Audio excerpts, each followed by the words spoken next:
Welcome to r/entitled people. Today, we have two stories of entitled bullies getting called out straight to their face. In this first story, an entitled girl gets humiliated by the rich girl at their school. This happened a few years ago at my high school in my 10th grade. Our school had decided to organize a trip to Washington for a week. It was expensive, but the school had a contract with a candy company to help us with the cost. It was pretty nice, and it really helped those who couldn't afford $2,500 for the trip. My friend's parents were going through a vicious divorce at the time. Her mother was a narcissist and loved to use her daughter to hurt her ex-husband. At the beginning of the year, both her parents were 100% supportive and even tried to help her by selling some of the candy at their jobs. However, after a while, her mom decided to change her mind and refused to help her and tried to take away her daughter's permission so she couldn't go. My friend was in tears and couldn't believe her mother would do this to her just because her father wouldn't budge on a pitiful thing. Her father tried to help her, but he had to pay his lawyer, his rent, etc. He couldn't give her the money. Her grandparents, on both sides of the family, helped her out as best they could. But 3 weeks before the end of the deadline, it was clear she wouldn't make it. She was still $800 short. My friend was devastated, and her relationship with her mother was in ruins. It was bad.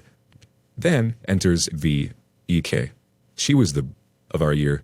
She made fun of everyone, but my friend was her favorite target. After all, a lower middle-class student whose parents are divorcing and can't afford the trip, a golden target for her. She was relentless, and no matter how many times we told her off or that she was never supported by anyone in our year, couldn't stop her. She was like a shark who smelled blood and was on a bloodlust craze. She was from a very wealthy family and liked to look down her nose at us middle-class peasants. Then there was M, rich girl. She was the daughter of a very, very wealthy father, the only girl. She was spoiled beyond belief by her absentee father. Her father gave her about $1,000 a month as an allowance. She was dressed in the best fashions and always had everything she wanted, except her father's attention. Yet, she was never bratty, rude, entitled, or awful. She was one of the nicest people you could meet. She never bragged about her money, as she saw this as crass and shameful behavior. She used $900 of her monthly allowance and investments for her college fund, despite her father's trust fund. The rest was used to either pay her cell phone bill or her expenses, which apparently wasn't much. She didn't care for luxury or money. She just wanted her father to actually spend time with her. M had paid off her entire trip in a single payment. She said her father didn't want her going door to door selling candies when he could just pay the trip himself. Plus, she wasn't comfortable doing it because of her shyness and her lousy selling skills. When news of my friend's financial troubles arrived, V was merciless to her and managed to make her cry, saying things like, "Go back to the ghetto, loser," or "You should try learning how to be a good whore so you can bag yourself a rich husband. I mean, how else would you be able to get anywhere in life? You're so poor." Unfortunately for her, M saw and heard everything. The next day, my friend and I are sitting at our table in the cafeteria, and who decides to pay us a visit, if not V? She starts her usual garbage, and we try to ignore her, but it's so freaking hard.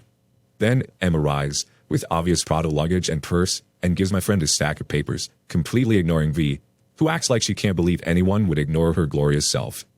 M. "Hi, A, my friend.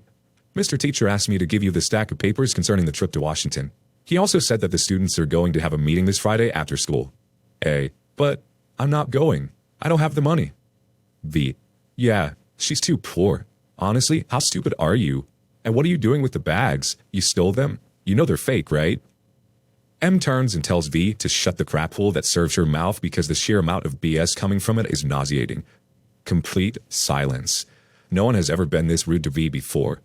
Her parents, who think she can do no wrong, would have destroyed them. M goes on to tell her that she can't just talk to people like that, and that the only reason she targets A is because she has no social life or friends due to her god-awful and toxic personality. V. "You can't talk to me like that. I'm better than you. My father's the VIP of X company and I'm rich. I can do whatever the hell I want. I'll destroy you, you..." M. "Yeah, I know. That's why I showed the video of you being an awful person to my father, who just so happens to be your father's boss. Or are you so entitled that you never notice me at the company's events? Your father is my father's employee and was very interested in the video I gave my father. Now piss off." M turns back to my friend and tells her that her entire trip was paid for by V's father as an apology for his daughter's behavior.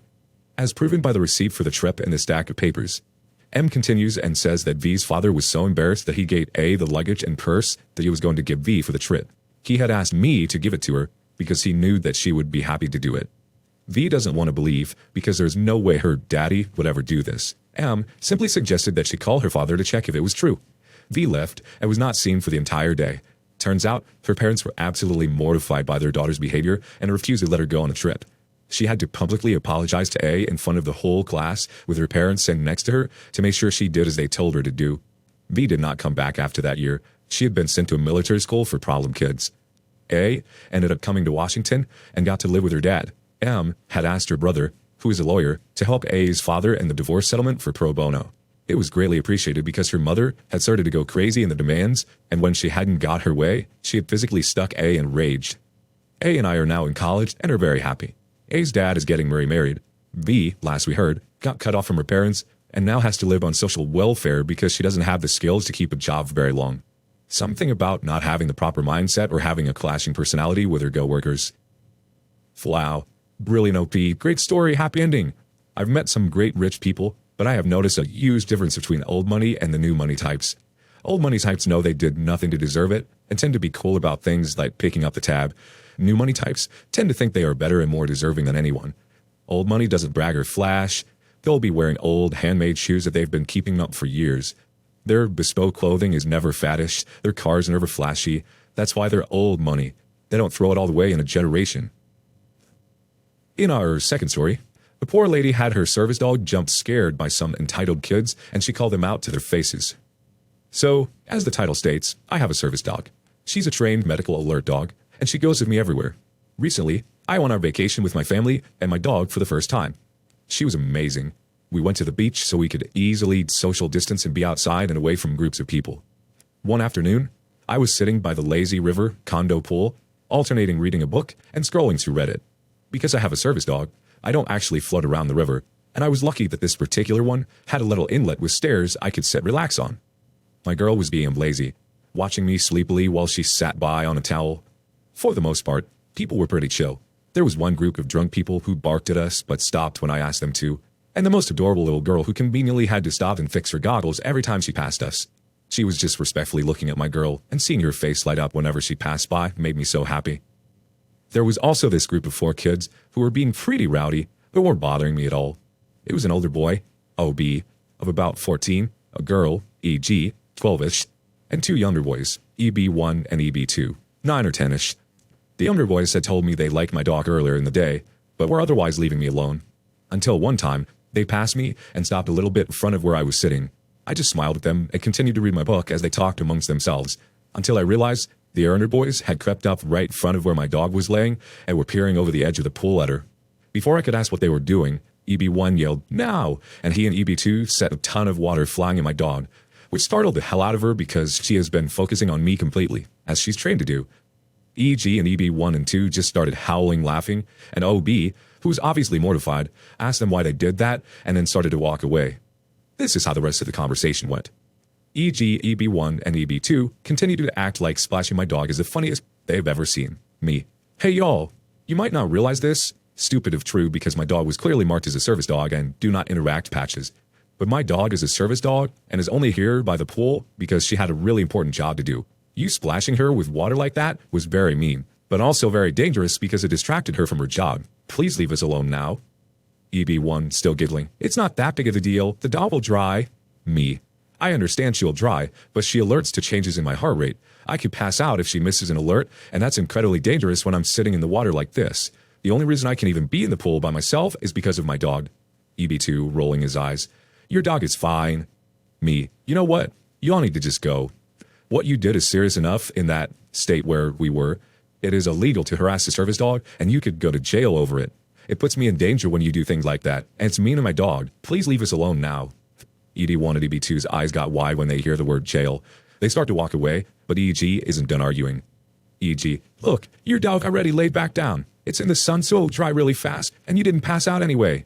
Me ignores her and picks up my now soaking wet book again. EG crosses her arms. "Well, I'm not the one who splashed the dog anyway." Me, "You could still get in a lot of trouble for just being there though. You should probably watch for you hang around and what you laugh at." EG turns her nose up at me and finally leaves me the hell alone. I thought about reporting them kids to security or finding their parents, but honestly, I just wanted to enjoy the rest of my day, and they didn't end up bothering me again. They actually avoided me completely for almost the entire rest of the day. I figured my Karen moment had frightened and embarrassed them sufficiently enough that they would think twice before messing with the service dog again. When we were packing up our stuff to go inside, E.G. and her family passed us on their way out.